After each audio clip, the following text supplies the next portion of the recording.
Hello everyone, Magdalena here, Wolf of Coins. Thank you so much for tuning in. Today I will be answering some questions about the way I read Tarot de Marseille. The questions provided my lovely viewer Nia. Thank you Nia for your questions. And if any of you have other questions, please let me know. I will be then making new videos answering them.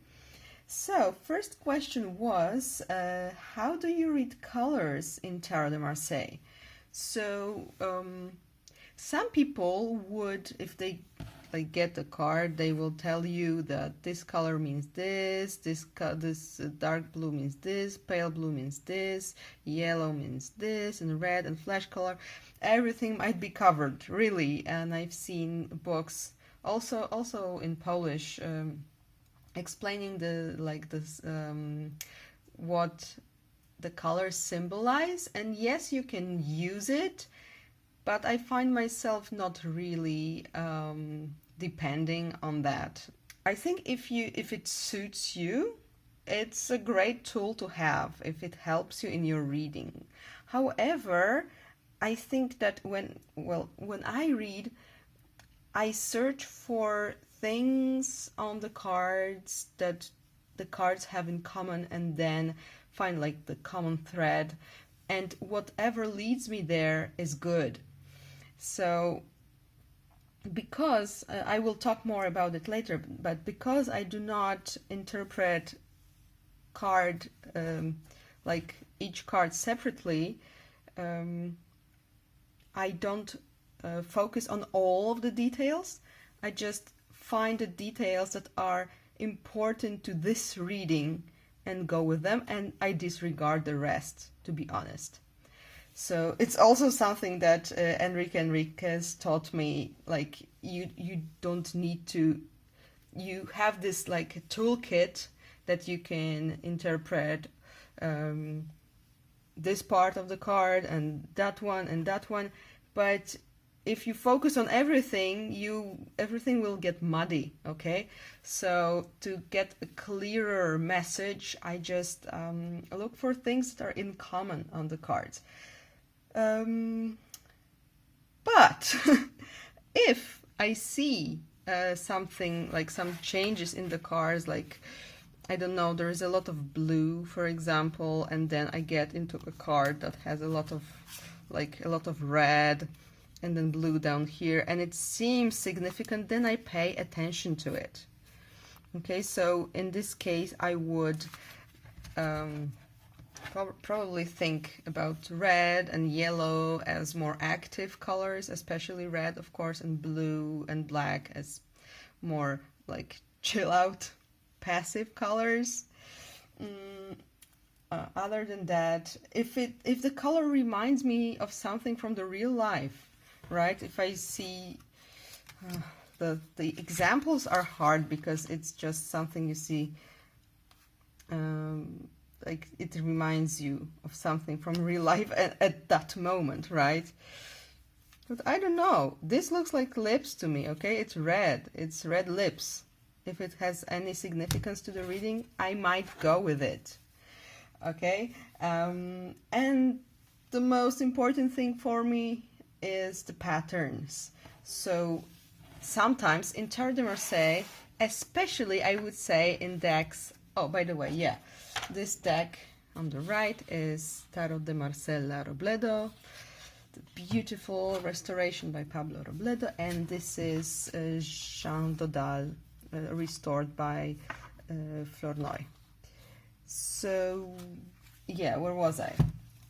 I think especially decks like this one, where at first when we look at them, it's like, oh, they're not very proportional. Some people have more fingers than they should. It's actually also, it looks like sometimes like modern art, like a bit Picasso or something. But it triggers so many things in your brain. They are great for... So yeah, for example, if I see a patch of color on the card and I see it repeated in the next cards, I pay attention to the shape it takes. Okay, so for example, we see green here and here, and there's a little green, a bit green here. So I look at it here, it's like a bit thick but folded, then it thins, like it spreads, and then it contracts into this little patch here. So it might have some meaning for my reading, okay, like how the situation is changing, and depending on what it might symbolize, what's the context of the question, I might go with the interpretation for this thing. If it draws my attention, okay, it's not like I want to interpret every possible meaning of the reading, because then, as I said, it gets muddy and it leads me, at least me, nowhere. Usually when I see some connection to the question and the cards between themselves, I go with it. And that's how I do it. Okay, so this is colors. And do you know of spreads that work well with Tarot de Marseille decks specifically? So, to put it simply, no, because I don't. For my way of reading Tarot de Marseille, spreads don't work. This is my spread, basically. This is what I do. So I have a question, and then I pull 3 cards, plus at the end, I look what's at the bottom. So it's 4 cards total, and this one is a bit separate to these, but it's, yeah, it sums up the reading for me, or gives hints or confirms things I saw here. Okay, so I don't use spreads with Tarot de Marseille because I always read it in a sequence, never like card by card. So I would have a position and then put 1 card there and interpret it. I don't do it with Tarot de Marseille. I do that when I want to read with a spread, because, for example, I saw it on somebody's channel and I really want to try it out because it looks like fun. I always use decks that have scenes on the pips, scenic pips, because this works for me. With Tarot de Marseille, I always go for a story, for a connection between the cards. So if I have more questions, I just pull more sets of 3 cards.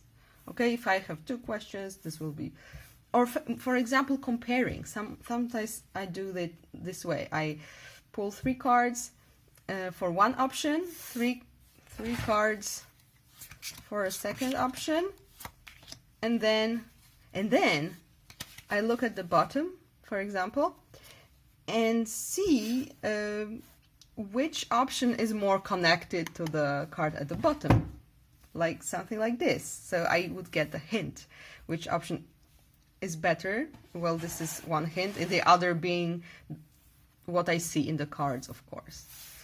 All right. So it might be as simple as well, in this situation we don't have coins on the cards, but if there was an option with lots of coins, it might be a hint that go for the coins, okay? For the coins option. And here, well, I would read it and see what the reading tells me. So yeah, to sum it up, I do not use spreads just because I read Tarot de Marseille like this. I never have like 1 question, 1 card option. I always need the sequence. And for spreads, I use decks with scenic pips. And then, do you use titles when you read? And I understand it to be like these titles, right? So we have them on almost all, except 1 majors, and on most court cards. So to be honest, when I read and I see something that draws my attention to it, I pay attention to it. So may it be the number or the name, anything, I will. And actually I had a really profound reading in which the title of the card had a great significance to me. So yeah, I would do that. However, I'm not really going deep into like rearranging the letters or anything. I just, when I see a hint for myself there, I just go with it. And that's how it is. Also, these decks that have like misspellings, that have like mistakes here and there, they are fun because they can show you sometimes interesting things because they have different letters, different words than a deck without spelling mistakes. But yeah, some people think it's like messages, that these mistakes are on purpose. I'm of the opinion it's just the card makers probably couldn't spell well, and that's it. I don't think. Well, I might be wrong, okay? I'm not like, I'm right and you're wrong. But I think it's just, in our age, it's so obvious that we know how to spell, but in the old times, people who could really well read and write were not that common, really. So I think it's just that. But I'm digressing. Last question is, do you add the numbers of the readings to get an outcome? So for example, what could I get? I could get a 3 and a 2, and wow, let's say 11.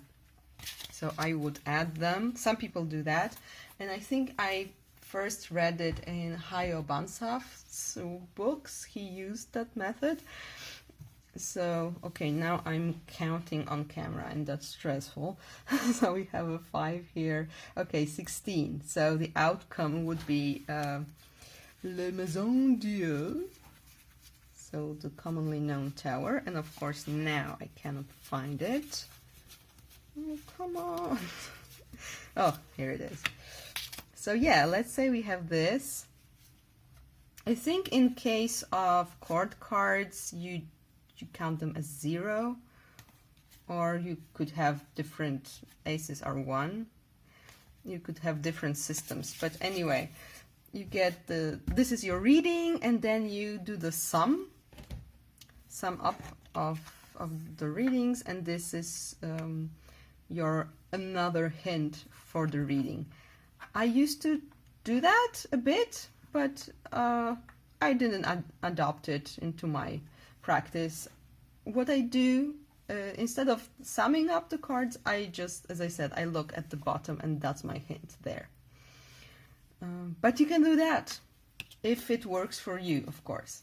So I hope this was helpful. Again, if you have any questions, please let me know. If you've enjoyed it, please also let me know in the comments, or thumbs up, or anything. Thank you so much for watching, and I hope to see you again soon. Bye!